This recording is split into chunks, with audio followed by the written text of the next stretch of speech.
I love working on my cars and motorcycles, and detailing is something which I really enjoy, especially for the end results. Last month, some kid in my society decided to park his cycle on my car's support, which led to this mark on the bumper. And that is when I realized that we don't have any claying video on this channel. So this video will give you some useful tips and mistakes to avoid while claying your car or motorcycle. A few months back, I did a video on turtle wax ceramic spray coating. It was doing a fine job. I did a direct application, but as I mentioned in that video, if you read the instructions, it is recommended to clay the surface before application. To understand this, we know our vehicles get dirty with dirt and dust, but over time there are some stubborn contaminants that bond over the paint, and no amount of washing will help you get rid of them. If you run your palms across a clean panel and it feels rough and sandy, then this video on claying process might help you in making it smooth.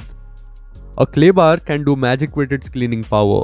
It basically deep cleans the surface as all the surface dirt and deposits get stick to the clay bar. Now before you pick that clay bar, there are some guidelines that you strictly need to follow. I am hopeful that you will soon get a WhatsApp forward on the claying regulations set by the United Nations. Back to the points, I prefer washing the car just before claying it as it gives me a freshly cleaned surface to work on.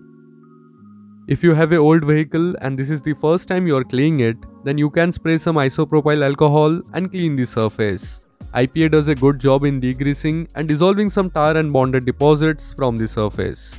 Now your surface is ready for claying, but apart from the clay bar, you have to be ready with a claying lubricant. Ideally, you can try a quick detailer, but I personally prefer a shampoo solution. This is a cost-effective claying lubricant that works really well without making you compromise on the lubricant's quantity.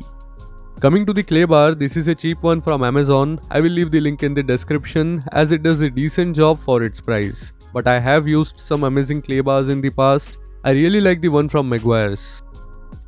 So at a time for a single application, you don't need this entire clay bar. Take a good portion of it and you're probably good for an entire hatchback.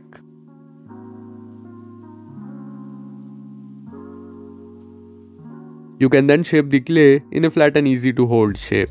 Basically, you have to increase its surface area that will help you make your work easy. The golden rule here is to never drop a clay bar unless you want to throw it away. Always firmly hold it or stick it on a clean panel.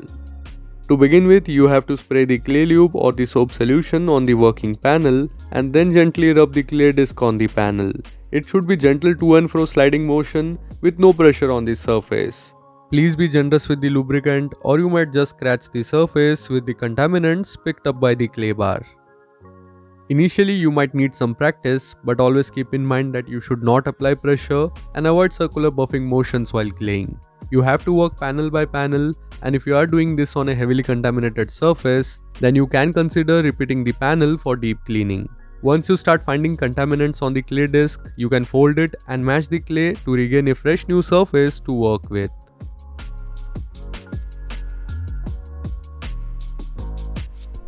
Now coming to marks like this, you have to put in some more efforts and repetitive sliding clay bar action with excess lubricant. And of course patience that will treat you with a clean surface like this. Please note that this is not applicable to scratches where paint is removed or chipped off. Just to add, this clay bar treatment also works great on headlights and windshields. For me, the final results are always squeaky clean surface with no roughness, and you can actually feel and hear it.